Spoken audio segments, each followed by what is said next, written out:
Radhika. I'm the co-founder of Diet to Nourish. I'm also an expert and qualified nutritionist who also works as a motivator and a health coach. I'm here to help you with your diet, your nutrition and your health. A very common digestive issue these days is acidity.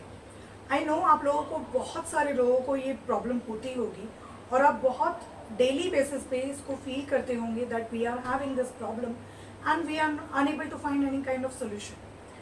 Today I am going to tell you what could be the basic reasons and very simple solutions for your problem.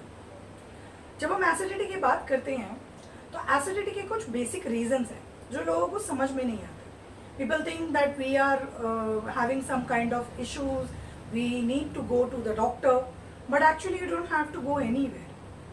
Listen to this video very carefully and you will know what are the basic reasons and what could be your reason for having acidity. सबसे पहला common reason acidity का है constipation. लोगों को पता नहीं लगता but constipation is the reason you are having acidity. That means passing of your waste not in a proper way which leads to acidity. तो अगर आपको एसिडिटी का इलाज करना है तो पहले आपको अपने कॉन्स्टिपेशन का इलाज करना पड़ेगा. Have more of fibre, have a lot of fruits and vegetables so that you can avoid your constipation and indirectly your acidity will be gone. दूसरा बहुत कॉमन रीजन है बहुत हैवी मील्स लेना. दैट मीन्स लंच किया, dinner किया. Because हम लोग बहुत बिजी रहते हैं अपने कामों में, हमारे पास टाइम नहीं होता इन बिटवीन कुछ खाने के लिए. तो हम जब लंच करते हैं बहुत भूख लगी होती है और हम बहुत सारा लंच कर लेते हैं और बहुत लेट भी करते हैं. 2 बजे लंच का टाइम है लेकिन हम लंच कर रहे हैं 3 बजे. Technically all these reasons causes acidity. Lunch time के बाद जब डिनर टाइम की बात आती है तो वो भी ऐसे ही, क्योंकि घर बहुत देर से पहुंचते हैं, थोड़ा सा रेस्ट करते हैं, पहले एक कप चाय पीते हैं, फिर उसके बाद डिनर करते हैं. जब तक हम सोने जाते हैं हमारा डिनर बहुत हैवी हो जाता है and this also leads to acidity. Third very common reason could be using of too much oil in the cooking preparation or using fatty foods for eating. This also leads acidity. जब हम बहुत तला हुआ खाते हैं या जब हम खाने की प्रिपरेशन करते हैं और उसमें हम मसाले का और तेल का इस्तेमाल ज़्यादा करते हैं तो ये सारी चीज़ें हमारी एसिडिटी को ट्रिगर करती हैं.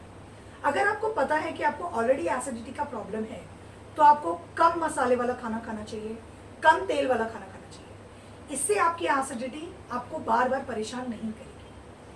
Also if you think that all these problems are I'm not having these problems, then why I'm having acidity?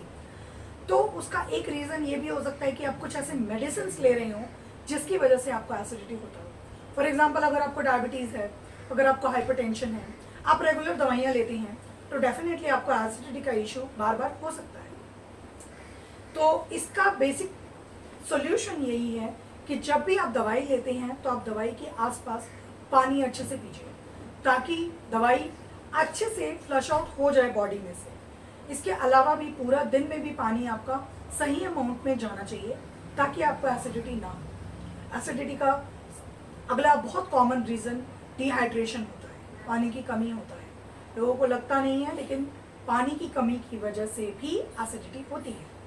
इसका एक रीज़न ये भी है क्योंकि पानी की कमी की वजह से कॉन्स्टिपेशन होती है जिस वजह से एसिडिटी हो जाती है. तो अगर आप पानी सही पिएंगे तो आपको ना कॉन्स्टिपेशन होगा ना एसिडिटी होगा.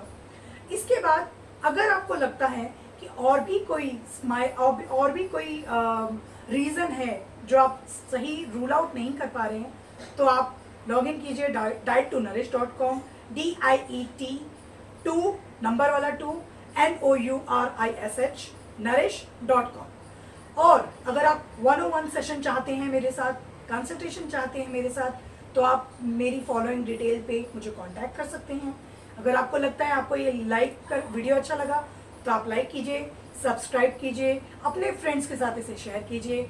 और बहुत सारी इन्फॉर्मेशन के लिए आपके डाइट रिलेटेड, आपके न्यूट्रिशन रिलेटेड लॉग ऑन करिए. Stay tuned, I will be with you. Thank you.